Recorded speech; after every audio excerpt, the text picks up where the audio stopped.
Hola estudiantes y colegas, ¿cómo están? Me encanta verlos nuevamente y bueno, hoy con un nuevo tema que me han pedido mucho y es sobre el tema de examen mental. Entonces quiero que se preparen para que podamos entender uno de los mejores protocolos que hay en el campo de la psicología, no solo en el campo de la psicología clínica, sino en general. Entonces hoy hablaremos sobre el tema de examen mental. Voy a compartir con ustedes aquí una presentación que tengo. Denme un momento. Perfecto. Entonces, como les contaba, hoy vamos a trabajar sobre el tema de examen mental, cómo funciona este protocolo de atención. Bueno, inicialmente, ¿qué es un examen mental? El examen mental, inicialmente, yo digo que el examen mental es el ABC de la psicología. A veces me preocupa porque en las universidades, sobre todo en las formaciones de pregrado, a veces no se le da tanta fuerza al examen mental y realmente este es el inicio. ¿Sí? No solo para los psicólogos clínicos, sino para todos. Yo siempre les digo a mis estudiantes, mira, no importa si tú eres organizacional, jurídico, educativo, todos los psicólogos tenemos que hacer examen mental. Entonces, esta es una competencia que todos debemos desarrollar. Es el ABC de la psicología para mí. Segundo, es un protocolo de diagnóstico. Entonces, el examen mental está considerado como uno de los protocolos que utilizamos para recoger información y ayudar a diagnosticar al paciente. Así como tenemos protocolos de intervención, hay unos protocolos que son de evaluación y diagnóstico y este es un protocolo de diagnóstico. Cuando ustedes quieran evaluar la salud mental de sus pacientes, este es un muy buen protocolo, examen mental. Hay otro protocolo que también se utiliza, que lo veremos en otros videos, que se llama el diagnóstico multiaxial, pero hay otros protocolos también de diagnóstico como el genograma para poder evaluar dinámica en la familia. Hay un protocolo que se llama la teoría ecológica de Uri Bronfenbrenner para diagnosticar personalidad en el paciente. Hay otro que yo utilizo que se llama axiomas de la comunicación de Paul Vaslavi para evaluar habilidades comunicativas, pero cuando ustedes lo que quieran evaluar es salud mental, este es un muy buen protocolo. Tercero, el examen mental es parte de la historia clínica. Generalmente el examen mental no es un protocolo que está aislado, sino que hace parte de algo mucho más grande que se elabora en las primeras sesiones con consultante, que es la historia clínica. Y uno de los puntos de la historia clínica es el examen mental. En cuarto lugar, el examen mental es un dispositivo, es un protocolo que evalúa el estado psicológico, emocional, comportamental y social de su paciente o de su usuario. Y finalmente, el examen mental lo que busca es hacer un análisis, una mirada del funcionamiento actual de su paciente. ¿Sí? Generalmente en el examen mental, si bien se puede recoger información de lo que ha ocurrido en otros momentos de la vida, generalmente el examen mental es una radiografía actual de lo que está ocurriendo con nuestro paciente actualmente. Entonces, luego de haber hecho esta breve definición de qué es un examen mental, veamos cuáles son las partes de un examen mental. ¿Qué ocurre? No es que el examen mental esté estandarizado y haya un único protocolo para examen mental. Generalmente hay protocolos de examen mental que son muy largos y extensos. A mí me gusta utilizar un protocolo que tiene 5 pasos que ustedes ya lo están viendo allí en la pantalla. Bien, son 5 pasos. Me gusta porque este protocolo que yo particularmente utilizo me parece útil en la vida real porque es fácil de aplicar, te da información interesante, no te demoras tampoco tanto tiempo. Entonces, el que yo utilizo y el que les voy a explicar el día de hoy es un protocolo de 5 pasos. Sin embargo, cuando ustedes revisen en internet y en otras fuentes, van a encontrar protocolos de examen mental que tienen 10 pasos, 15 pasos, que son supremamente largos. A mí me gusta este y creo que es una muy buena entrada para poder conocer la salud mental de nuestros pacientes. Los 5 pasos que yo generalmente evalúo en mis pacientes es, en primer lugar, porte y actitud. En segundo, principio de realidad. En tercer lugar, procesos psicológicos básicos. En cuarto lugar, procesos psicológicos superiores. Y en quinto lugar, procesos psicofisiológicos. Esos son los que ustedes están viendo allá, los 5 pasos que yo generalmente evalúo en mis pacientes en esa primera sesión de diagnóstico. ¿Correcto? Entonces vamos a ver cada uno de ellos muy rápidamente y qué es lo que se evalúa en cada uno de ellos. Así que listos a tomar apuntes, a poner mucha atención y disfruten porque este, como les decía, es el ABC de la psicología. No importa el campo en el que tú trabajes, siempre tenemos que hacer exámenes mentales. Si estás en una empresa, mucho de lo que tienes que hacer con tus colaboradores es examen mental. Si estás en un escenario educativo, mucho de lo que tienes que hacer con tus estudiantes y los directivos cuando trabajas con ellos es exámenes mentales. Lo mismo en el área social y en el área clínica y jurídica. Entonces, arranquemos con el primer punto. El primer punto del protocolo que yo trabajo se llama porte y actitud, ¿correcto? Ese es el primer punto. ¿Qué pasa con el porte y actitud? El porte y actitud es una descripción general del sujeto, ¿correcto? Ese es porte y actitud. Es una descripción general del sujeto. Yo siempre les digo a mis estudiantes que antes de empezar a hablar con el paciente debemos observar, pero una observación activa, una observación intencional, ¿sí? Psicología no es hablar. Antes de hablar con el paciente uno lo observa. Bien, y es eso en lo que se fundamenta el primer punto que se llama porte y actitud, y es observar a los pacientes, hacer una descripción general. ¿Qué podemos observar en los pacientes? Hay tres punticos básicos que a mí me gusta tener en cuenta cuando yo observo a mis pacientes. El primero es el lenguaje no verbal. Específicamente, cuando hacemos consulta, me gusta observar en el lenguaje no verbal si hay disposición o no para la comunicación en el paciente, ¿sí? Traten ustedes de pensar qué conductas o qué acciones en el cuerpo ustedes tendrían en cuenta para saber que alguien les está colocando atención o no.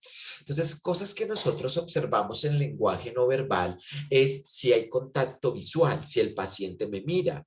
Segundo, si tiene conductas de apertura o conductas de cierre.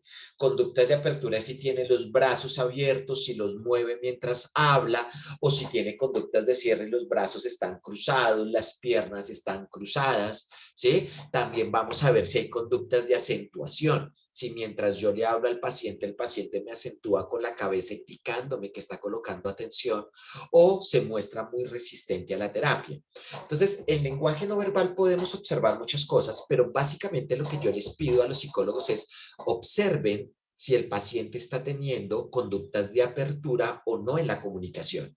No es lo mismo un paciente que me está viendo, que cuando habla abre sus brazos, que mientras yo hablo él acentúa con la cabeza, a un paciente que está cerrado en brazos y piernas, que no me mira, ¿sí? Que está esto muy mal sentado en la silla. No es lo mismo este paciente al paciente que yo tengo con conductas de apertura. ¿Qué es lo que me está indicando esto? Lo que me está indicando es si el paciente se siente en confianza y si se siente empático y disponible para conversar en la sesión. Un paciente que yo lo encuentre cerrado, que no me haga contacto visual, es un paciente con el que yo entiendo que debo trabajar mucho más el rapport y la empatía.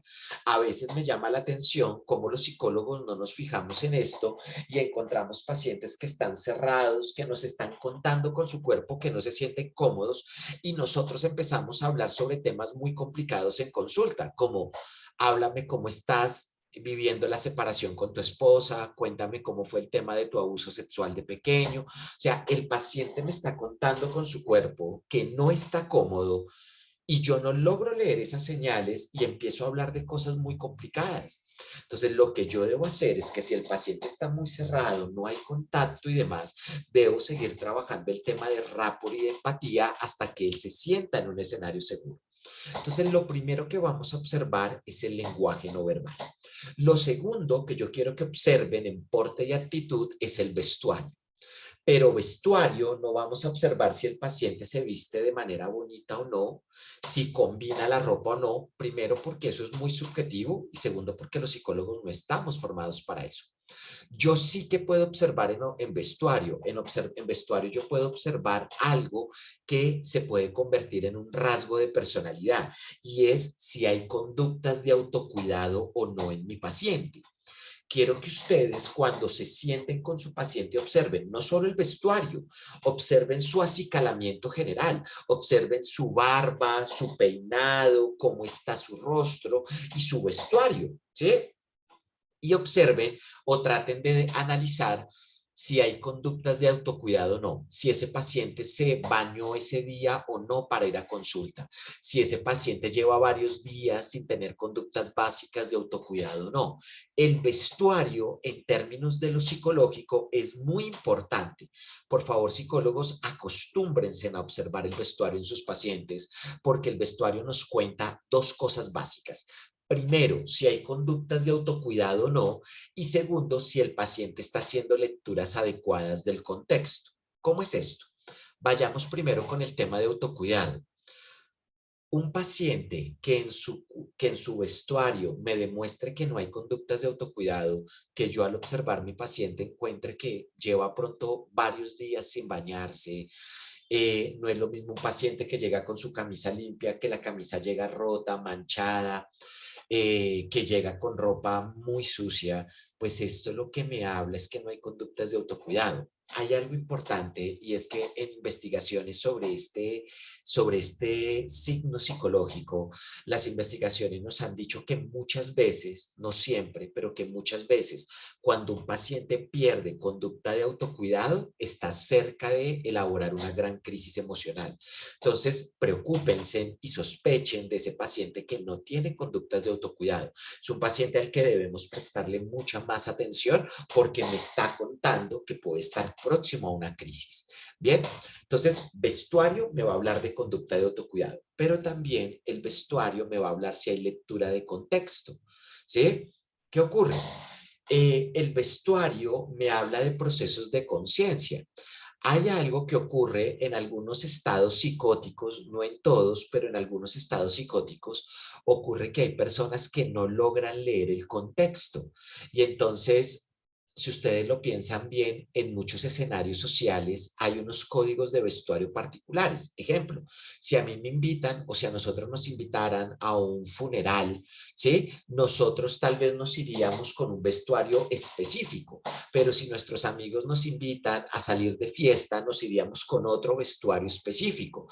No es lo mismo este vestuario que te colocas el lunes en la mañana para ir a trabajar o a estudiar al vestuario que te colocas el sábado en la noche para ir de fiesta con tus compañeros. O sea, si ustedes se dan cuenta, hay unas lecturas, o sea, de contexto que nos invitan a vestirnos de cierta forma.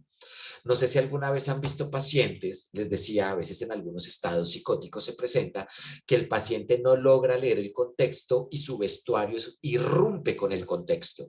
Entonces, no sé, si yo tengo un paciente psicótico y lo invito a un funeral, él tal vez podría llegar con una camisa roja como la que tengo ahorita, un pantalón verde fosforescente, podría llegar en una actitud de contar chistes, ¿sí? Y él no entiende por qué la gente lo está mirando raro porque él no tiene una lectura de contexto. ¿Sí? Entonces, el vestuario lo que me va a contar es si hay una lectura adecuada de contexto y si hay conductas de autocuidado. Y finalmente, lo que vamos a observar en porte y actitud es si hay señales en cuerpo. Señales en cuerpo es que vamos a verificar hasta donde nuestro paciente nos permita ver, ¿sí? Vamos a ver si hay presencia de golpes, de pinchazos, de hematomas, de cicatrices, de quemaduras, de abscesos, de tatuajes, de piercing, ¿sí? Entonces vamos a observar si hay situaciones de ese estilo, ¿sí? Y tratar de analizar qué puede indicar eso de nuestros pacientes. Yo les cuento, durante mucho tiempo, cuando yo trabajaba con pacientes en rehabilitación de drogadicción, en el sitio que yo trabajaba teníamos un protocolo y era que cuando uno saludaba a los pacientes uno no los saludaba de esta forma, sino que uno les ponía las manos boca arriba.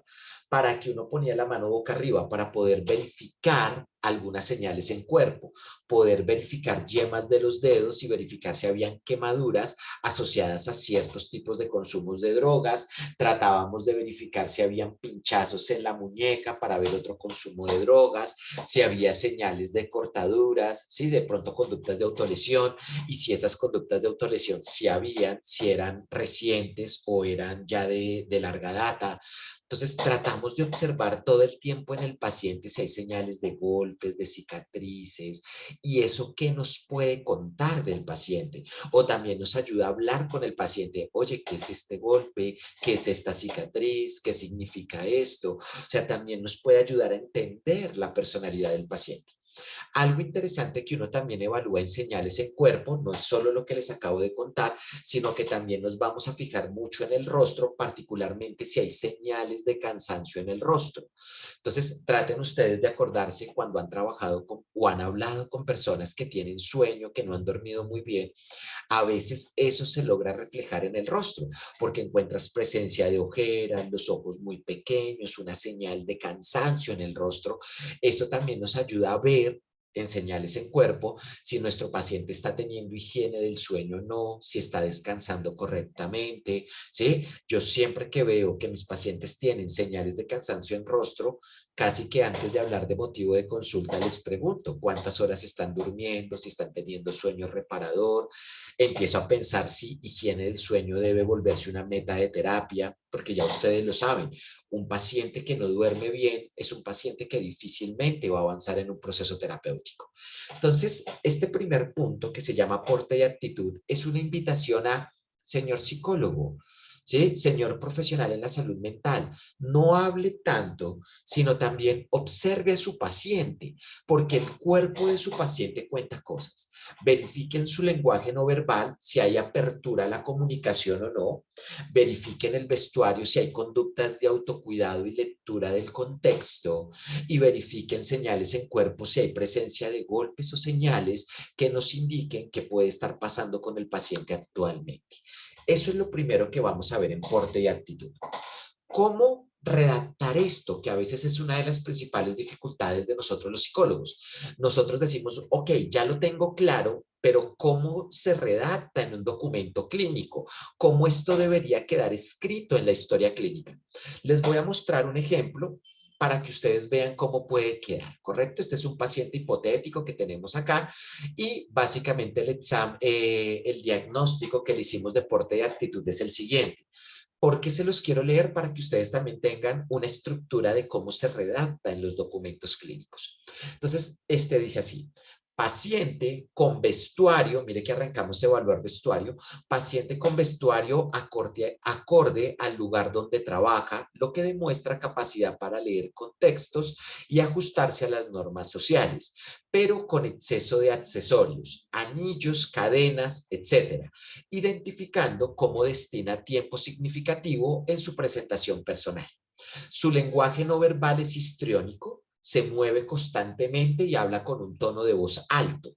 Cuando se abordan temas personales, manifiesta ansiedad, no hace contacto visual y presenta risa frecuente. No se identifica presencia de pinchazos o golpes, sin embargo, se observan cicatrices en su mano izquierda que al preguntarle a la paciente sobre su origen, refiere que en su adolescencia se cortaba con bisturí en muñeca, quedando estas cicatrices. Este, compañeros, es un ejemplo nada más de cómo podría redactarse un porte y actitud, ¿correcto? Entonces recuerden que son 5 pasos los puntos del examen mental y acabamos de ver el primero. Ahora vamos a ver cómo se hace el segundo que se llama principio de realidad, el segundo paso que yo hago. Si el primer paso que se llama porte y actitud, lo que me indica es qué tipo de paciente puedo tener al frente a partir de su lenguaje no verbal, ¿sí? A partir de la observación, qué tipo de paciente tengo yo. Este segundo punto que se llama principio de realidad nos indica si el paciente que tenemos al frente es un paciente psicológico o no. Esto es muy importante, ¿sí? Este segundo punto lo que me va a indicar es si el paciente que yo tengo al lado es un paciente psicológico o no. ¿Cómo es esto? En principio de realidad, básicamente lo que vamos a evaluar es si nuestro paciente está orientado en 3 esferas. La esfera temporal, espacial y personal, ¿correcto? Tiempo, espacio y persona. Eso es lo que vamos a verificar en principio de realidad, si nuestro paciente está ubicado en tiempo, espacio y persona. Si el paciente aprueba estas 3 esferas, es un paciente que es un paciente psicológico con el que yo puedo conversar. Pero si nuestro paciente no pasa estas 3 esferas, yo debo verificar o analizar si es un paciente que yo podría atender o que mejor debería remitir a otro profesional ¿Sí? Porque es un paciente con el que yo no voy a poder conversar. Es un paciente con el que no voy a poder hacer un proceso terapéutico a profundidad. Entonces, esto es importante porque el segundo punto del examen mental lo que me indica es si es un paciente psicológico o es un paciente que debería remitirlo a otro tipo de profesionales. ¿Cómo vamos a evaluar la esfera de lo temporal? Haciéndole preguntas, como su nombre lo indica, relacionadas con tiempo. Traten de hacer preguntas lo más fácil posibles, como indícame en qué año estamos, qué día es hoy, es de mañana o es de tarde. O sea, preguntas muy fáciles de responder. A veces yo encuentro psicólogos que hacen preguntas muy difíciles como para verificar si el paciente pierde esa pregunta, como dime qué hora es. Pronto es difícil. Si yo pronto les preguntara a ustedes en este momento qué hora es, aunque ustedes tengan principio de realidad, tal vez no lo podrían responder si no tienen un reloj al frente, ¿sí? Pero tal vez decirme el día, el año, si es mañana o es tarde o es noche, es fácil de responder. ¿Por qué? La idea es que hagamos preguntas muy ingenuas, muy simples, para poder verificar si hay un estado de orientación básica en mi paciente. Un paciente que esté desorientado, incluso con preguntas básicas, no las va a poder responder. Bien, luego vamos a evaluar el espacio. El espacio es evaluar la geografía del paciente, como preguntarle dónde estás, de dónde vienes, para dónde vas luego de salir de la consulta. Entonces pueden ser preguntas básicas a nivel espacial para evaluar la geografía. Y preguntas de orientación personal son preguntas donde dice los libros de texto que cuando tú vas a evaluar orientación personal es como si fueras a hacer una biografía de tu paciente. ¿Sí? Entonces, generalmente, si tú fueras a hacer una biografía de alguien, ¿qué le preguntarías? ¿Cómo te llamas? ¿Con quién vives? ¿Qué has estudiado? ¿Sí? ¿Tienes hijos? ¿Qué edad tienen? ¿Qué edad tienes tú? O sea, son preguntas de la biografía, de la historia de vida del paciente, ¿correcto? Yo les decía, imagínense ustedes que tienen un paciente que al hacerle una pregunta sobre orientación temporal, como qué año es hoy, en qué año estamos, perdón, y el paciente te dice no sé, y luego tú le preguntas en qué lugar estás y el paciente te dice no sé, y luego tú le dices cómo te llamas o cómo se llama tu familia y él te dice no sé, pues es un paciente que no tiene principio de realidad y tal vez el profesional que debería atender ese caso, tal vez no es el psicólogo. Tal vez yo debería evaluar si este paciente necesita ayuda médica, si necesita acompañamiento farmacológico por parte de psiquiatría, si es un paciente que pronto puede estar en peligro y necesita sujeción a cargo de enfermeros especializados en salud mental. O sea, lo que les quiero contar es que este segundo punto es muy importante porque me indica si es un paciente psicológico o no. ¿Sí? Siempre que un paciente no apruebe el principio de realidad, nosotros debemos preguntarnos si debo remitir o no el caso, porque tal vez nosotros no seamos los profesionales número uno. Entonces, miren lo que acabo de hacer. Hay 5 pasos y el primer paso, que es porte de actitud, lo que me dice es qué tipo de paciente tengo yo. El segundo paso, que es principio de realidad, lo que me dice es si es un paciente psicológico o no. Les quiero contar cómo se hace una transcripción de principio de realidad en un documento clínico para que ustedes también lo tengan. Entonces, es una descripción muy rápida que dice así: paciente que se ubica en espacio, tiempo y persona de manera correcta, lo que permite identificar conciencia sobre sí mismo y el entorno. Este signo psicológico permite tener una conversación terapéutica con el paciente. Así, generalmente es como transcribimos o colocamos esa información en documentos clínicos, ¿correcto? Ok, ahora pasemos al tercer paso. Recuerden que son 5 pasos este protocolo que estamos viendo. Ahora vamos a pasar al tercer paso que se llama procesos psicológicos básicos. Bien, recuerden ustedes que dentro de los procesos psicológicos básicos hay muchos. Yo los que generalmente manejo en procesos psicológicos básicos es la sensopercepción. Esto es un poco más mío, de Andrés. Yo generalmente no manejo sensación y percepción, sino que los uno, porque me parece que son un solo proceso, uno está aliado al otro. Entonces, senso-percepción, atención y memoria, generalmente son los 3 procesos que yo manejo. ¿Qué vamos a evaluar en la sensopercepción? Recuerden ustedes que la sensopercepción son los sentidos, y en los sentidos tenemos visión, audición, olfato, gusto, tacto, propiocepción, interocepción. Entonces, vamos a evaluar cómo están los sentidos de mis pacientes, identificando cuáles son los sentidos que tienen más desarrollados y cuáles son los sentidos que tienen menos desarrollados. Y también vamos a verificar si hay algún tipo de alteración en la sensopercepción. Yo los invito a que revisen libros de semiología psiquiátrica donde van a encontrar alteraciones en la sensopercepción. Algunos ejemplos de alteración en la sensopercepción: las alucinaciones, las dismorfopsias, las ilusiones. Entonces, hay algunos trastornos que pueden verificar en libros de semiología psiquiátrica para verificar. Entonces, lo que vamos a hacer en sensopercepción es identificar cuáles son los sentidos que tienen más desarrollados mi paciente, cuáles son los sentidos que tienen menos desarrollados y si hay la presencia de algún tipo de alteración. Luego, atención, que es esa capacidad de concentrarme en uno o varios estímulos. En atención vamos a verificar qué tipo de atención tiene mi paciente. Hay pacientes que se mueven con atención en paralelo, es decir, que logran estar atentos a varios estímulos de manera simultánea. Hay otros pacientes que trabajan mejor con atención fija sostenida, que se concentran mejor en un solo estímulo. O sea, vamos a leer la teoría de la atención, toda la tipología de atención que hay, y vamos a tratar de ver cuál es la atención que mejor maneja mi paciente y cuál es la que menos maneja y si hay presencia de patologías.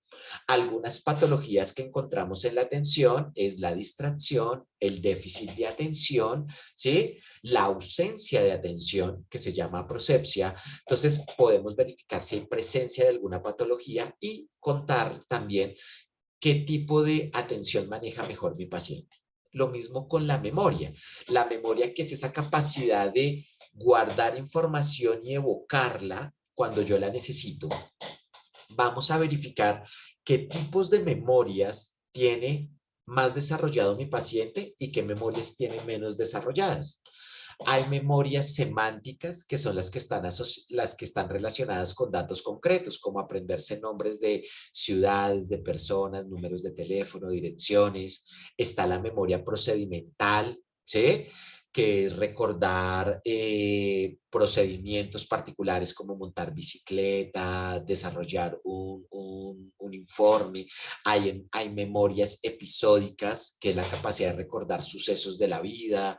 Están las memorias a corto plazo, a mediano plazo, a largo plazo. Entonces vamos a tratar de identificar cuáles son las memorias que tiene mejor desarrollado mi paciente y cuáles son las memorias que tiene menos desarrollado mi paciente. Y también vamos a verificar si hay presencia de algún trastorno. Algunos trastornos que están asociados a la memoria: tenemos las amnesias, tenemos las disnesias, tenemos los déjà vu, tenemos los jamais vu, tenemos las paramnesias, ¿sí? Tenemos algunas demencias particulares como la demencia benigna o la demencia maligna, también conocida como demencia senil. Entonces vamos a verificar cuáles son las mejores memorias en mi paciente, las memorias que están menos trabajadas y si hay presencia de algún trastorno. Para que ustedes lo entiendan mejor, les voy a mostrar un ejemplo, como hemos venido haciéndolo, para que vean cómo queda redactado esto en un documento clínico, ¿correcto? Entonces, aquí, en el caso hipotético que nosotros estamos manejando, les voy a mostrar cómo se maneja, ¿correcto? Entonces, en rojo yo coloqué cada uno de los 3 procesos que vamos a evaluar en procesos psicológicos básicos. En este ejemplo dice: paciente con un proceso de sensopercepción. Pues vamos a hablar de sensopercepción, recuerden los sentidos. Paciente con un proceso de sensopercepción adecuado, donde se encuentra la audición y el olfato como procesos desarrollados en ella, encontrando facilidad para recordar nombres y ser sensible frente a los olores. Respecto a la visión, se encuentra una disminución significativa en este sentido, por lo que debe usar constantemente gafas. Adicionalmente, no se encuentran trastornos psicopatológicos en la sensopercepción. Bien, ahora vamos a ir a la atención. Su atención se clasifica como atención en paralelo, logrando concentrarse en varios estímulos de manera simultánea y responder de manera correcta a cada uno de ellos. No se identifica un trastorno psicopatológico en la atención. Ahora vamos con memoria. El proceso de memoria en la paciente se caracteriza por predominar su memoria semántica, razón por la cual presenta facilidad para recordar nombres, teléfonos y direcciones. En cambio, su memoria episódica presenta en ocasiones irregularidades, encontrando dificultad para evocar eventos de su vida de manera precisa. No se identifican trastornos psicopatológicos en la memoria. Este puede ser la forma como uno podría redactar este tercer punto del examen mental asociado a procesos psicológicos básicos, ¿correcto? Recuerden ustedes, ¿qué hemos hecho hasta el momento? Evaluamos porte y actitud para identificar qué tipo de paciente tengo. Segundo, principio de realidad para evaluar si es un paciente psicológico o no. Tercero, procesos psicológicos básicos para poder entender el funcionamiento psicológico y mental de mi paciente. Y ahora vamos a ir al cuarto punto que se llama procesos psicológicos superiores. Hay muchos procesos psicológicos superiores. Yo generalmente evalúo tres, que es pensamiento, inteligencia y lenguaje, ¿correcto? Pero hay muchos más, motivación, aprendizaje, ¿sí? Entonces pueden encontrar otros procesos psicológicos superiores si desean ampliar esta categoría. Yo generalmente utilizo estos tres. Bien, ¿qué vamos a hacer en pensamiento? Vamos a evaluar cómo es la forma como nuestro paciente evalúa su juicio y sus ideas, cómo es que él percibe el mundo que lo rodea. Aquí vamos a verificar o vamos a revisar qué tipos de pensamientos hay. Hay pacientes que tienen pensamientos inductivos, ¿sí? De lo particular a lo general, pensamientos deductivos, de lo general a lo particular. Hay pacientes que se mueven más con pensamientos realistas, con pensamientos fantásticos o mágicos, ¿sí? Hay pacientes que logran hacer hipótesis sobre la realidad, hay pacientes que no lo logran hacer. Entonces vamos a verificar qué tipos de pensamientos tiene mi paciente, cómo es la forma como él procesa la información y vamos a decir cuál de esos tipos de pensamiento tiene. También vamos a decir si hay presencia de algún trastorno. Recuerden ustedes que en el pensamiento hay unos trastornos característicos como los delirios, los trastornos relacionados con la forma, con la velocidad, con el discurso. Entonces vamos a verificar si hay la presencia de algún trastorno. Lo mismo con inteligencia. Inteligencia es la capacidad de resolver problemas. Entonces vamos a verificar primero cómo nuestro paciente resuelve problemas, cuál es la forma como generalmente resuelve los problemas y vamos a verificar qué tipos de inteligencia tiene más desarrollados. Si tiene más desarrollados inteligencias musicales, lógico-matemáticas, kinestésicas, comunicativas, interpersonales, ¿sí? Se pueden apoyar un poco en la teoría de Howard Gardner de las inteligencias múltiples para identificar qué inteligencias tienen más desarrollados y cuáles tienen menos desarrollados. Y también vamos a verificar si hay presencia de algún trastorno. Recuerden que en la inteligencia encontramos algunas demencias como Alzheimer, Pitt, Krause-Jacob, o también encontramos las discapacidades intelectuales. Y finalmente entramos a ver el lenguaje. Vamos a ver cómo es que nuestro paciente se expresa. Vamos a verificar qué tipo de lenguajes tiene más desarrollados. Hay pacientes que se comunican mejor con el lenguaje escrito, otros se comunican mejor con el lenguaje oral, otros con el lenguaje no verbal, ¿sí? Vamos a verificar qué tipo de lenguaje está más desarrollado, cuál está menos desarrollado y si hay presencia de algún trastorno. Recuerden que aquí tenemos trastornos del lenguaje verbal, no verbal, escrito. Vamos a verificar si hay alguno de estos trastornos. Les voy a mostrar un ejemplo para que ustedes vean cómo se redactan los procesos psicológicos superiores en un documento técnico, ¿correcto? En este ejemplo, que es el caso hipotético que estamos trabajando, yo señalé en rojo, al igual que en el ejercicio anterior, los tres procesos para que ustedes vean dónde termina uno y inicia el otro. Entonces dice, paciente con un proceso de pensamiento adecuado, donde se caracteriza por presentar un pensamiento inductivo en sus reflexiones, es decir, a partir de un caso individual llega a generalizar. Como ejemplo de esta situación se describe un relato de la paciente, entre comillas, mi novio me fue infiel, por eso digo que todos los hombres son unos desgraciados, cierra comillas. Adicionalmente, no se encuentra trastornos psicopatológicos en el pensamiento. La inteligencia, segundo proceso, la inteligencia que predomina en la paciente es musical y la que menos desarrollada tiene es la lógico-matemática. No se identifica un trastorno psicopatológico en la inteligencia. Luego seguimos con lenguaje. El proceso de lenguaje en la paciente se caracteriza por predominar su lenguaje escrito, razón por la cual presenta facilidad para escribir y expresar a través de este medio sus emociones. En cambio, su lenguaje verbal presenta en ocasiones dificultad, encontrando ansiedad para expresar verbalmente lo que piensa o siente. La paciente refiere trastorno de disartria, dificultad para pronunciar la R, la L o S, diagnosticado por profesional desde la infancia. ¿Correcto? Entonces, aquí pueden ver ustedes un muy buen ejemplo de cómo se redacta este cuarto punto de procesos psicológicos superiores. ¿Qué hemos hecho hasta el momento? Estamos evaluando el examen mental que se compone de 5 pasos. Ya evaluamos el primer paso que se llama porte y actitud, donde podemos saber quién es mi paciente. Segundo paso, principio de realidad, verificar si mi paciente está orientado y si es un paciente psicológico o no. Tercer y cuarto paso, evaluamos todo el nivel, todo el funcionamiento mental y psicológico de mi paciente, evaluando procesos psicológicos básicos, consenso, percepción, atención y memoria, y procesos psicológicos superiores, evaluando pensamiento, inteligencia y lenguaje.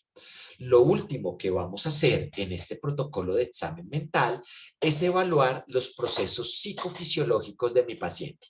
Los procesos psicofisiológicos que generalmente yo evalúo es alimentación, sueño y sexualidad, ¿correcto? Ahora, en la descripción no es describir con detalle cómo se alimenta o cómo duerme mi paciente. Empecemos con alimentación y con sueño.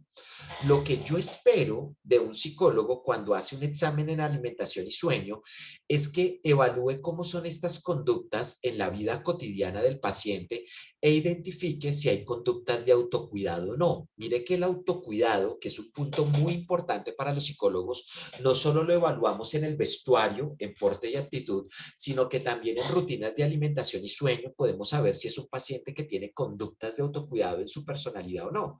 Entonces vamos a tratar de verificar en la alimentación cómo son sus rutinas de alimentación y si hay algún trastorno psicológico o físico diagnosticado en esta área. Lo mismo en el área de sueño. Yo siempre les digo y los invito mucho a ustedes, señores psicólogos, que si quieren volverse muy buenos terapeutas, se formen en higiene de sueño. Poder saber qué es la higiene del sueño.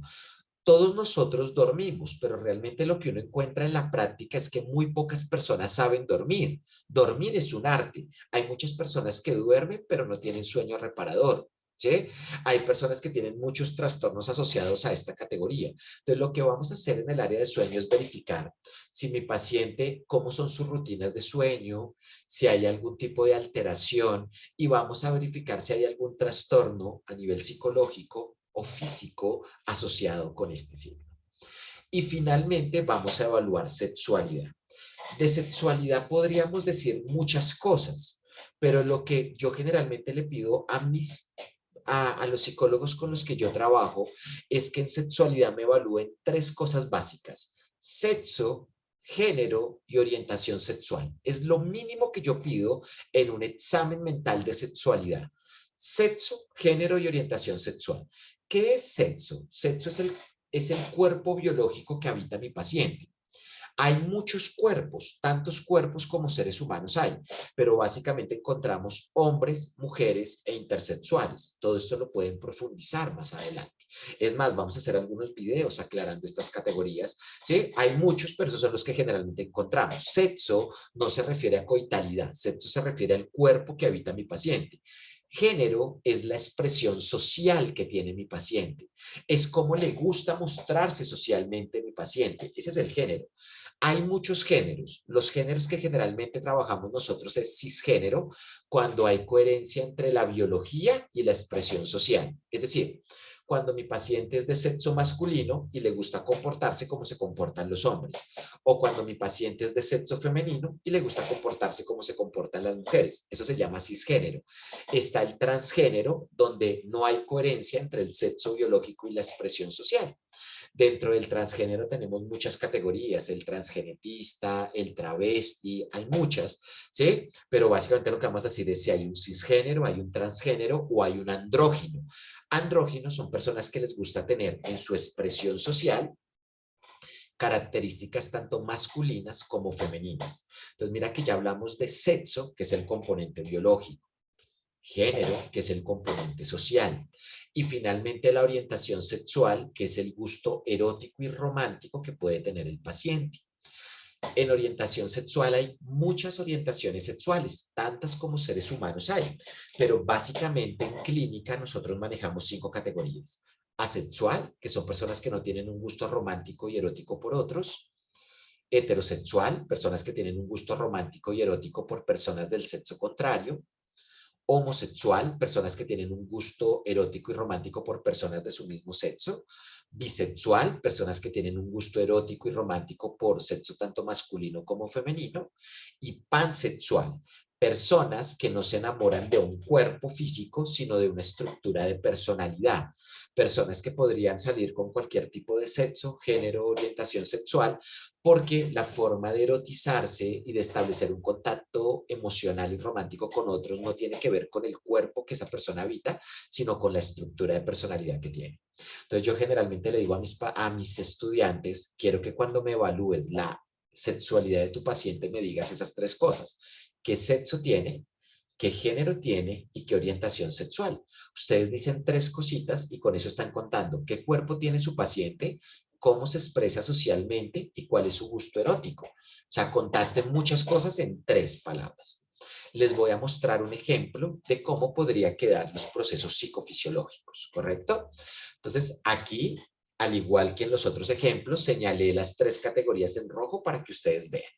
Inicialmente hablé de sueño y alimentación al mismo tiempo y dice así: paciente con un proceso de sueño y alimentación adecuado, donde se caracteriza por presentar rutinas de sueño constantes, alrededor de 7 horas diarias, manifestando que logra presentar un sueño reparador durante la noche. Asimismo, su estilo de alimentación es adecuado, buscando ingerir alimentos saludables, razón por la cual se puede decir que su proceso de sueño y alimentación, como en su proceso de sueño y la alimentación, la paciente presenta una estructura de personalidad que se caracteriza por manifestar conductas de autocuidado. Adicionalmente, no se encuentra trastornos psicopatológicos en ninguno de estos procesos. La sexualidad se caracteriza por ser sexo femenino, que es su cuerpo, género, cisgénero, coherencia entre su biología y la forma como se comporta socialmente, orientación sexual, heterosexual. La paciente no refiere trastornos en su sexualidad. Así, compañeros, es como básicamente se evalúan los procesos psicofisiológicos en un examen mental, ¿correcto? Con esto, lo que les quiero contar es, este es el ABC de la psicología. Es un protocolo que todos los psicólogos, como ya se los decía, sin importar el campo, todos debemos manejar. Y el protocolo que yo hoy les presenté de examen mental es un protocolo que se compone de 5 pasos: porte y actitud, principio de realidad, procesos psicológicos básicos, procesos psicológicos superiores y funciones vitales. Espero que esta información les haya servido, espero que puedan colocarlo en práctica con sus consultantes y con sus usuarios, y que cada vez tengamos un mejor ejercicio de la psicología y una psicología más responsable, ética y profesional con nuestros usuarios. Muchas gracias, me encantó verlos y nos estaremos viendo en próximos programas con nuevos protocolos y nueva información de salud mental. Gracias, seguimos en contacto.